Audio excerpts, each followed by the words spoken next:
Assalamualaikum warahmatullahi wabarakatuh. Bapak, Ibu guru hebat, bullying atau perundungan telah menjadi masalah serius yang dihadapi oleh banyak sekolah di seluruh dunia, termasuk di Indonesia.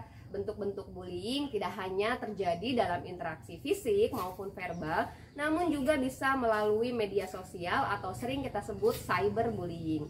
Masalah bullying ini tidak hanya dapat merusak mental dan emosional siswa, namun juga dapat merusak iklim proses pembelajaran di sekolah. Nah, saya Ademistri SPD. Dalam video kali ini saya akan berbagi praktik baik tentang kegiatan P5, tema Bangunlah Jiwa Raganya, dengan topik podcast lawan bullying di sekolah. Selamat menyaksikan. Situasi yang kami hadapi yaitu maraknya kasus bullying yang terjadi di sepanjang tahun 2023, khususnya di kalangan pelajar Indonesia. Hal ini sejalan dengan banyaknya laporan dari siswa terkait kegiatan bullying yang terjadi di lingkungan sekolah. Bullying tidak hanya terjadi pada interaksi fisik dan verbal, namun dengan kemajuan teknologi komunikasi, wilayah bullying telah meluas ke ranah media sosial atau yang sering kita sebut cyberbullying. Hal ini sejalan dengan hasil rapor pendidikan sekolah pada tahun 2023, di mana indikator iklim keamanan sekolah tentang pengalaman perundungan siswa mengalami penurunan sebesar 22,76% dari nilai tahun 2022. Artinya, dalam kenyataan di lapangan, kasus perundungan yang terjadi pada siswa telah terjadi peningkatan yang sangat signifikan. Tantangan pertama yang dihadapi yaitu bagaimana memberikan pemahaman pada siswa bahwa bullying merupakan tindakan negatif yang sangat merugikan baik untuk kesehatan fisik maupun mental. Tantangan kedua yaitu bagaimana membuat siswa bisa dengan luwes mengajukan pertanyaan-pertanyaan ketika melakukan wawancara untuk podcast. Tantangan yang ketiga yaitu masuk ke dalam tantangan teknis dalam hal produksi podcast, di mana diperlukan keahlian khusus dalam menyunting konten agar podcast yang dihasilkan menarik dan edukatif. Aksi P5 kali ini dilakukan dalam 3 tahap yaitu persiapan, pelaksanaan, dan refleksi. Langkah pertama yaitu tahap persiapan. Pada tahap persiapan, kami mengadakan rapat koordinasi antara koordinator proyek dengan kepala sekolah dan seluruh dewan guru. Dalam rapat ini, kami membahas agenda kegiatan serta membentuk tim fasilitator yang akan bertugas pada kegiatan P5. Kami membuat naskah. Nanti ada di sini ya, ada di modulnya ada panduan membuat naskahnya. Ya, pertanyaannya apa? Tahap selanjutnya yaitu pelaksanaan. Kegiatan pelaksanaan dilakukan selama 2 minggu yaitu dari tanggal 2 Oktober sampai 13 Oktober 2023. Pada tahap pelaksanaan terdiri dari 4 tahap yaitu tahap identifikasi, tahap amatilah, tahap lakukan, serta yang terakhir refleksi dan tindak lanjut.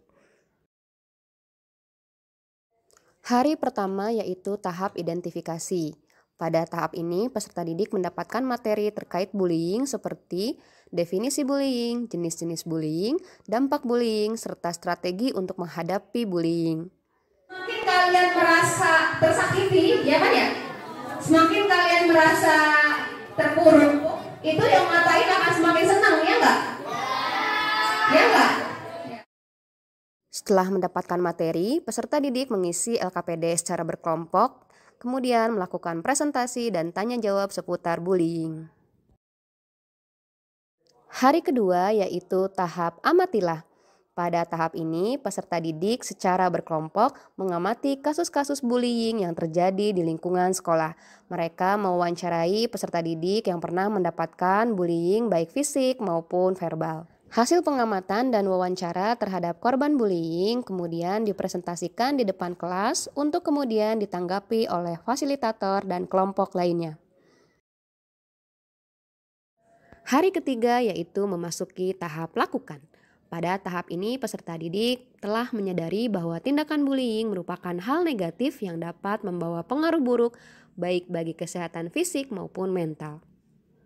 Peserta didik membuat poster anti-bullying untuk kemudian dikampanyekan di depan kelas masing-masing dengan harapan mereka dapat tergugah untuk memberantas kasus bullying di sekolah. Hari keempat sampai hari ke-9 masih merupakan tahap lakukan, yaitu proses produksi video podcast. Pada tahap ini peserta didik melakukan beberapa kegiatan, di antaranya yaitu menentukan narasumber serta menyusun naskah wawancara untuk podcast.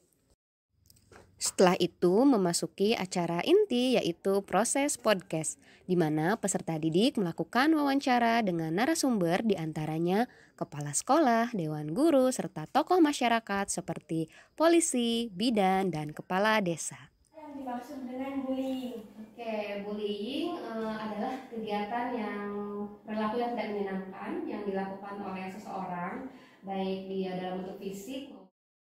Setelah melakukan wawancara video podcast, langkah selanjutnya yaitu proses editing video. Proses ini memerlukan keahlian khusus sehingga perlu sekali pendampingan dari fasilitator agar kualitas video podcast yang dihasilkan dapat memuaskan.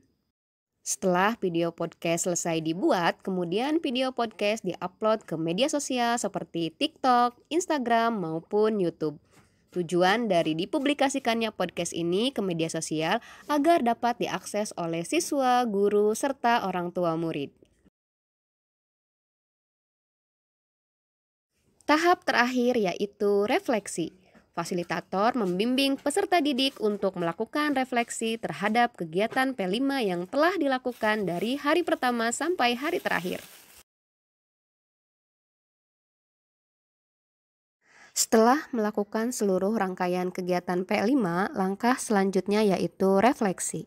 Selain itu, koordinator dan fasilitator juga melakukan evaluasi dan tindak lanjut dari hasil refleksi yang telah dilakukan oleh peserta didik sebagai acuan untuk melakukan kegiatan P5 berikutnya.